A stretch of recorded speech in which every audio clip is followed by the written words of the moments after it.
Today I'm out in Detroit, Michigan with the sexiest and perhaps the most controversial Acura ever built. This is the all-new Acura ZDX, but it's very different than the last time Acura put that name on one of their vehicles.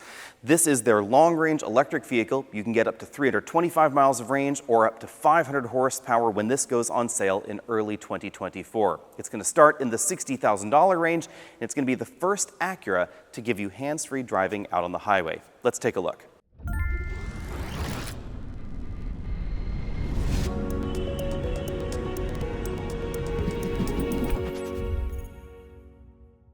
Let's talk about the styling first. We have all the typical Acura cues up front, the distinctive LED accent lights right there on each of the headlights, full LEDs of course, and then we have an LED accent strip that really frames that blanked out front grille. Obviously this is an EV, so less cooling is required. So instead of having grille slats, we have these geometric shapes in here, and it is actually a bit of a 3D look. It's not just flat right there. Under that we have the actual cooling for the EV drivetrain down there in that black section. Hopefully I'll be able to see a model that's a little bit further along in production so we can actually see the headlights and the turn signals operating. Now under this relatively long hood, you won't find a front trunk, even in the rear motor model. Acura is saying that it's just going to be used for the rest of the vehicle's HVAC systems, some of the drive electronics, etc. It's not as long as we've seen in some electric vehicles, but I still kind of wish there was a little bit of storage space under there. Tire sizes, those are going to change depending on the version you get, 265s or 275s, depending on the version. This is the Type S, so this is the sportiest model. It's going to give you the best handling and the best performance. Behind these optional 22-inch wheels, we have Brembo brakes on the Type S, obviously with the Acura logo right there. And Acura is definitely giving us a lot of SUV meets modern sedan-like design cues here with the black arches over the wheels, but not as much black body cladding on the bottom as you find in some.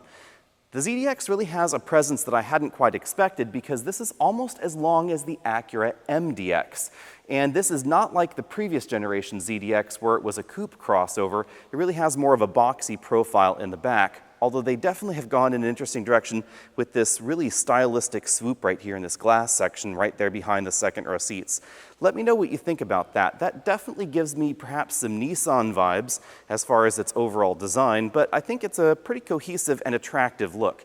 It's also very, very Acura. Back here we have those distinctive Acura taillights that we find in so many other Acura models with that sort of heartbeat line running right through the back. At least in this Type S, Acura is giving us sleek roof rails. It's a little bit difficult to see with the blacked out roof and the blacked out roof rail, but they actually are roof rails right up there.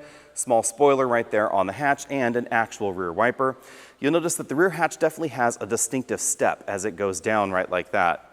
Again, full LED taillights, but unfortunately I can't turn them on in this trim. The Type S badging over there, lots of black plastic down there at the bottom of the bumper.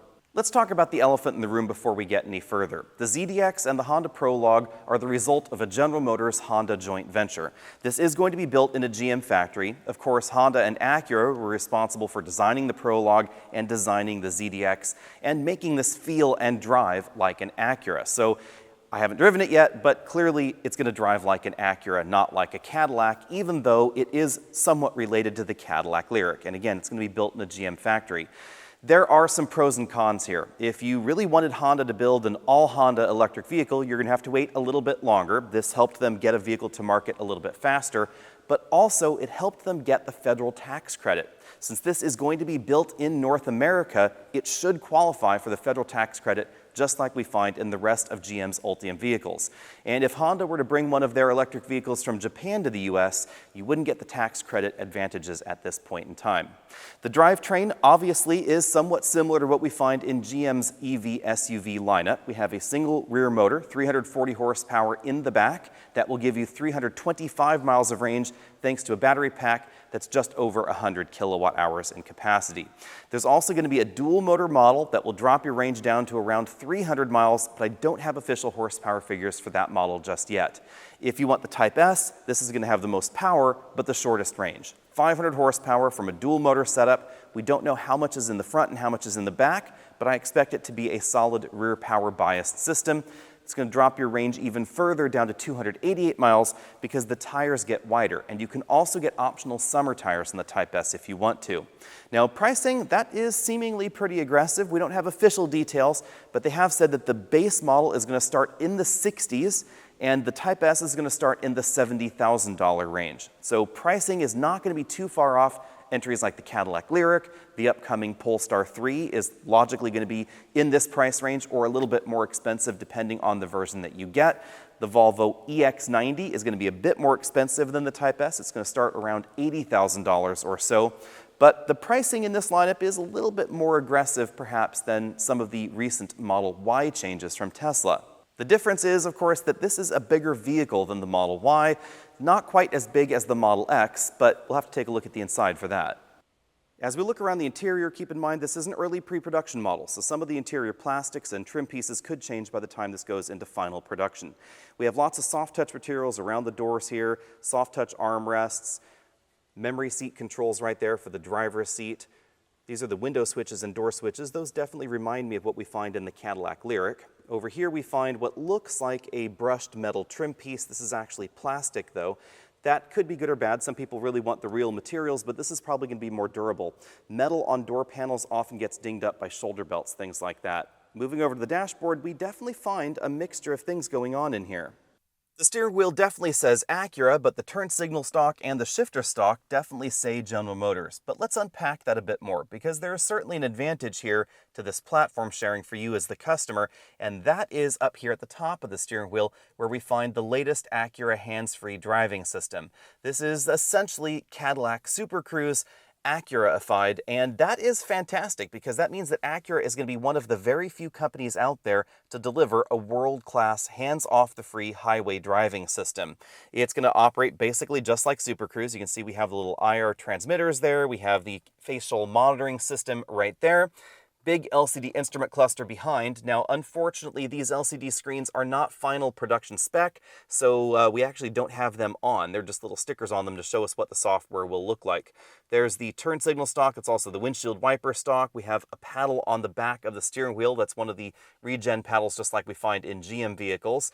And then on this side, we have some infotainment buttons, steering wheel heating button there. You'll find volume up, down, and track forward, backward toggles on the back of the steering wheel. Here's the button to turn on the automated driving software. Again, I think that's really an asset for Acura. Also something worth noting, we're going to have Apple CarPlay. So I know a lot of folks were upset that Acura was going to be using a version of General Motors software. Well, they are using the Google base operating system, but the software itself here is going to be a little bit different because it is going to support Apple CarPlay and Android Auto. Down here we have two large air vents, the controls for the climate control system, big center console with lots and lots of storage, two huge cup holders there, lots of storage going on underneath that area as well. There's a Qi wireless charging slot right there, padded center armrest, and that opens to reveal actually a really huge storage area where they've put a lot of cleaning towels for the vehicle to make sure that it still looks nice and shiny. The seats themselves, these are very Acura, so they definitely have a very distinctive look, and they remind me an awful lot of what we see in the current generation RDX and MDX. This interior has a two-tone color scheme going on. We find four-way adjustable lumbar support. I really like the accents. These are sort of a microfiber insert right there in between the leather seats. These seats are both heated and ventilated in this model, which is another nice touch. And the front definitely feels roomy. It doesn't feel quite as confined as the MDX does. You can see the styling is, of course, very, very different. It doesn't have that drastic swoop in on the side like we find in the MDX. Let's check out the glove compartment. It appears to be a fairly deep, mid-sized glove compartment. You might be able to fit an 11-inch tablet computer in there. Up on the dashboard, we have some stitched materials helping dress things up. It's really a nice look.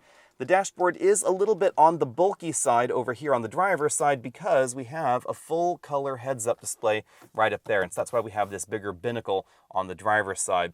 The styling definitely looks like a mixture of worlds, so let me know what you think about that down there in the comment section. Now, obviously, I haven't spent all day in these seats, but they do appear to be quite comfortable and just about as adjustable as you'll find in the Acura MDX. We not only have four-way adjustable lumbar support, we also have adjustable thigh cushions and what looks to be a seat bottom cushion extension. We have a powered tilt telescopic steering column, which is going to be memory linked to that two-position memory over there on the driver's door. A big advantage to the ZDX being MDX sized, but only two-row, is that we have a huge back seat. I have about 8 or 9 inches of legroom with this front seat adjusted for me quite comfortably. This is the kind of vehicle you could easily put rear-facing child seats behind an adult up front. Absolutely no problem. Headroom, Also pretty generous. I have about 1.5 inches of headroom, even though this does have the powered panoramic moonroof. If you're looking for an EV that doesn't have just a sheet of glass there baking you in the sun all the time, you should know that this one does have a power shade. We also have a completely flat floor, just as you'd expect. The center seat is actually a little bit lower to the ground than the outboard sitting positions, giving this seat even more headroom than those other seats, and the rear bench is pretty wide. This is about as wide as an MDX as well, so it's certainly wider than the RDX, and it feels roomier than the RDX inside as well. Moving all the way over here, you can see just how much room I have in the back.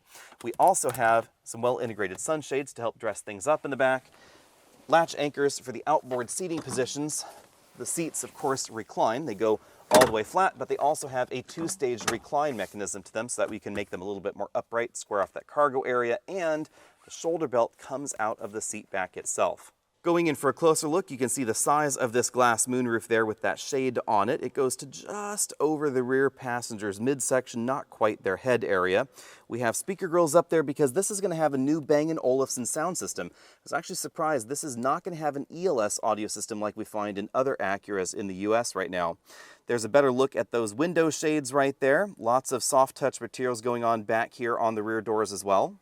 Here's a closer look at that Bang & Olufsen speaker grille. The two-tone scheme continues out back where we find white inserts there on the doors. Obviously, there are going to be different colors available.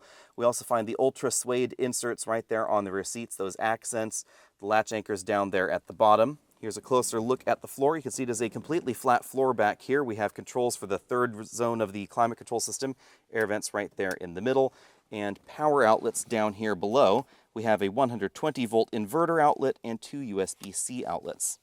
Acura hasn't given me any cargo specifications yet, but the cargo area looks to be pretty healthy. I'm going to go ahead and guess that this is going to be bigger than the Acura RDX, smaller than the MDX with its third row folded. There's some additional storage space under the load floor. Keep in mind, again, this is a pre-production model, so I'm not sure what's going to be under here in the production version. Probably not bottles of sparkling water right down there. There also appears to be a little bit more storage space under another panel, but again, that could be occupied by some vehicle systems by the time this goes into production. One of those things could be the adaptive air suspension that we are going to find in the ZDX. That is going to be found on the Type S version, so that could occupy some space back here in the cargo area, and I'm really excited to see how that is tuned. For our complete bag score, you're going to have to wait until we can get our hands on one of these back home, but I'm going to go ahead and guess this could probably accommodate 6 24-inch roller bags. Even though we do have a bit of a raked profile to the hatch, it actually gives us kind of a pyramidal shape interior as far as the cargo area. It does look pretty wide and pretty deep. According to Acura, the ZDX goes on sale in early calendar year 2024. It doesn't appear that there's any online pre-order through the website, so if you want to be one of the first to get your hands on a ZDX, you might want to reach out to your Acura dealer now. They might have a list going on that you could hop onto. Let me know what you think about the ZDX. I'm really eager to see how the Type S drives. I like the combination of power. Obviously, 500 horsepower is going to be an awful lot of fun, but also the fact that they put wider tires on it. You can get summer tires, and it'll have an adaptive air suspension, something that I think more EVs need. That means that this is not likely to have the firm and bouncy ride quality that we find in Tesla Model Y or Ford Mustang Mach-E, because they don't really have a great deal of suspension travel, and they have to counteract all the mass of the vehicle with a regular steel spring suspension. That's why a lot of luxury EVs go in this direction with an adaptive air suspension system. So my personal guess is that this is probably going to ride more like the Audi Q8 e-tron, more like an EQE SUV, than something like the Tesla Model Y. Let me know what you think about the styling as well. This is probably the most controversial angle for the ZDX. Again, it is not a coupe crossover. I'm actually a little bit surprised they didn't go in that direction.